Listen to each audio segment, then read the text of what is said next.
दिल को छू लेने वाली कहानी। एक दिन सुबह सुबह में नाश्ता करने के लिए निकला था। अचानक रास्ते में मेरी नज़र फुटपाथ पर बैठे दो बच्चों पर पड़ी। दोनों लगभग 10-12 साल के रहे होंगे। बच्चों की हालत बहुत खराब हो चुकी थी।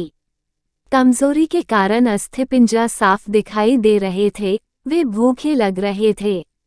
छोटा बच्चा बड़े को खाने के बारे में कह रहा था। बड़ा उसे चुप कराने की कोशिश कर रहा था। मैं अचानक रुक गया। दौड़ती भागती जिंदगी में हम ठहर से गए। जीवन को देख मेरा मन भर आया। सोचा इन्हें कुछ पैसे दे दिए जाए। मैंने उन्हें 10 रू देकर आगे बढ़ गया।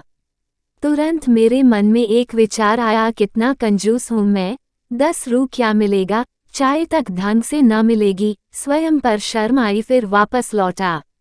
मैंने बच्चों से कहा, कुछ खाओगे? बच्चे थोड़े असमंजस में पड़े। मैंने कहा, बेटा मैं नाश्ता करने जा रहा हूँ, तुम भी कर लो। वे दोनों भूख के कारण तैयार हो गए। उनके कपड़े गंदे होने से होटल वाले ने डांट दिया और भगाने लगा।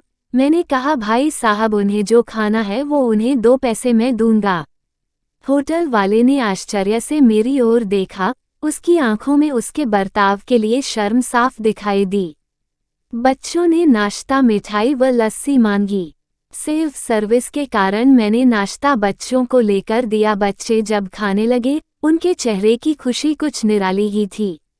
मैंने बच्चों को कहा, बेटा अब जो मैंने तुम्हें पैसे दिए हैं उसमें 1 रू का शैम्पू लेकर हैंडपंप के पास नहा लेना, और फिर दोपहर शाम का खाना पास के मंदिर में चलने वाले लंगर में खा लेना।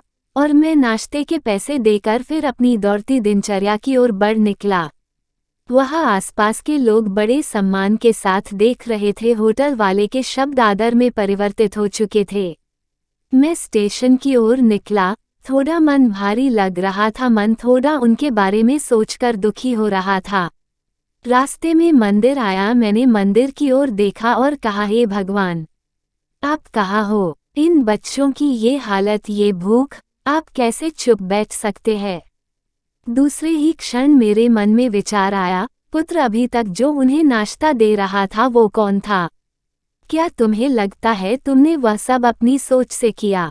मैं स्तब्ध हो गया। मेरे सारे प्रश्न समाप्त हो गए। ऐसा लगा जैसे मैंने ईश्वर से बात की हो।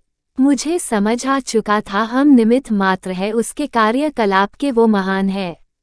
भगवान हमें किसी की मदद करने तभी भेजता है जब वो हमें उस काम के लायक समझता है। किसी मदद को मना करना वैसा ही है जैसे भगवान के काम को मना करना। अतः आपको कोई भूखा या लाचार मिले या आपसे कुछ खाने के लिए मांगे तो आप अपनी सामर्थ्य अनुसार मदद जरूर करें, क्योंकि स्वयं भगवान ने आपको इस काम के लिए चुना है। हम बदलेंगे, युग बदलेगा। हम सुधरेंगे, युग सुधरेगा। यदि कहानी अच्छी लगी हो तो हमारे चैनल को सब्सक्राइब जरूर करें।